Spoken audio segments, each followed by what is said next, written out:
റൗണ്ടിനുള്ള 6, അതുപോലെ തന്നെ റൗണ്ടിലുള്ള SM, TM എന്നൊക്കെ കാണാം. നിങ്ങൾക്ക് കോമ്പൻസേഷൻ ഈസി ആയിട്ട് വാങ്ങിയെടുക്കാൻ സാധിക്കും. എവിടെയെങ്കിലും ഒരു അൺഓതറൈസ്ഡ് ആയിട്ടുള്ള ഒരു യൂസ് നമുക്ക് കണ്ടു കഴിഞ്ഞാൽ നമുക്ക് അവർക്ക് അഗെയിൻസ്റ്റ് നമുക്ക് പെട്ടെന്ന് തന്നെ ആക്ഷൻ എടുക്കാൻ പറ്റും.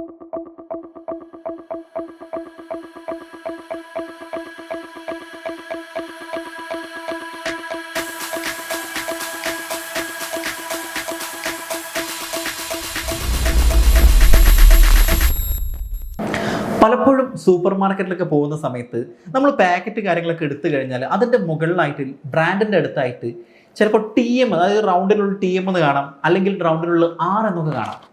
അതേപോലെ തന്നെ നമ്മൾ റോഡിലൂടെയൊക്കെ പോകുന്ന സമയത്ത് ഹോർഡിങ്സിൻ്റെ ഒക്കെ മുകളിൽ നമ്മൾ ശ്രദ്ധിച്ചു കഴിഞ്ഞാൽ ഇതേപോലെ തന്നെ റൗണ്ടിലുള്ള R, അതുപോലെ തന്നെ റൗണ്ടിലുള്ള SM, TM എന്നൊക്കെ കാണാം.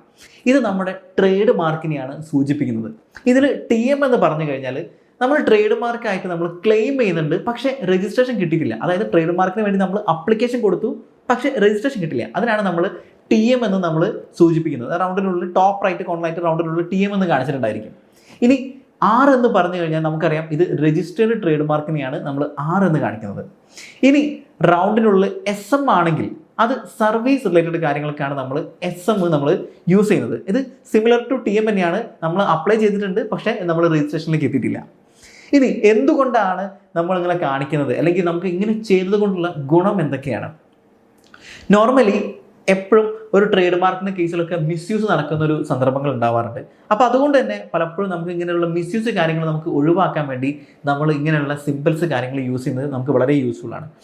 മാത്രമല്ല നമ്മുടെയൊക്കെ കസ്റ്റമേഴ്സിൻ്റെ ഇടയിൽ ഇത് രജിസ്റ്റേർഡ് ട്രേഡ് മാർക്കാണ് എന്ന് കാണിക്കുന്ന സമയത്ത് നമുക്കുണ്ടാകുന്ന ഒരു ഐഡൻറ്റിറ്റി അല്ലെങ്കിൽ ഒരു ട്രസ്റ്റ്, ക്രെഡിബിലിറ്റി ഒക്കെ നമുക്ക് വളരെയധികം നമ്മുടെ ബിസിനസ്സിൽ നമുക്ക് ഗുണം ചെയ്യും. ഇനി ട്രേഡ് മാർക്ക് രജിസ്ട്രേഷൻ എടുത്താനുള്ള ബെനിഫിറ്റ് എന്താണെന്ന് വെച്ച് കഴിഞ്ഞാൽ എവിടെയെങ്കിലും ഒരു അൺഓതറൈസ്ഡ് ആയിട്ടുള്ള ഒരു യൂസ് നമുക്ക് കണ്ടു കഴിഞ്ഞാൽ നമുക്ക് അവർക്ക് അഗെയിൻസ്റ്റ് നമുക്ക് പെട്ടെന്ന് തന്നെ ആക്ഷൻ എടുക്കാൻ പറ്റും, അല്ലെങ്കിൽ ഈസി ആയിട്ട് നമുക്ക് അവർക്ക് അഗെയിൻസ്റ്റ് ആക്ഷൻ എടുക്കാൻ പറ്റും.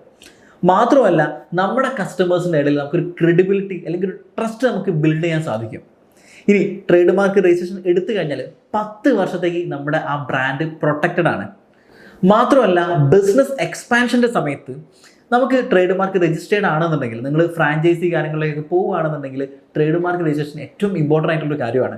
ഇനി അടുത്ത കാര്യം എന്താണെന്ന് വെച്ച് കഴിഞ്ഞാൽ നിങ്ങളുടെ ബ്രാൻഡ് ട്രേഡ് മാർക്ക് രജിസ്ട്രേഷൻ എടുത്തിട്ടുണ്ടെങ്കിൽ നിങ്ങൾക്ക് എവിടെയൊക്കെ നിങ്ങളുടെ ബ്രാൻഡ് ഡിസ്പ്ലേ ചെയ്യുന്നുണ്ടോ അവിടെയൊക്കെ നിങ്ങളുടെ ബ്രാൻഡിൻ്റെ ടോപ്പ് റൈറ്റ് കോർണറായിട്ട് റൗണ്ടിനുള്ളിൽ R എന്ന സിമ്പിൾ നിങ്ങൾക്ക് യൂസ് ചെയ്യാം.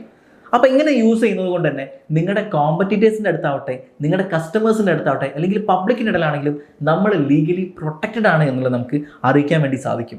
ഇനി മറ്റൊരു കാര്യം എന്താണെന്ന് വെച്ച് കഴിഞ്ഞാൽ എവിടെയെങ്കിലും ഒരു അൺഓതറൈസ്ഡ് ആയിട്ടുള്ള യൂസ് നിങ്ങൾ കണ്ടിട്ടുണ്ടെങ്കിൽ നിങ്ങൾ ലീഗൽ ആക്ഷൻ എടുക്കുകയാണെന്നുണ്ടെങ്കിൽ നിങ്ങൾക്ക് കോമ്പൻസേഷൻ ഈസി ആയിട്ട് വാങ്ങിയെടുക്കാൻ സാധിക്കും. അതുകൊണ്ട് നിങ്ങൾ തീരുമാനിക്കുക നിങ്ങളുടെ ബ്രാൻഡ് രജിസ്റ്റർ ചെയ്യണോ വേണ്ടയോ എന്നുള്ളത്. Thank you so much.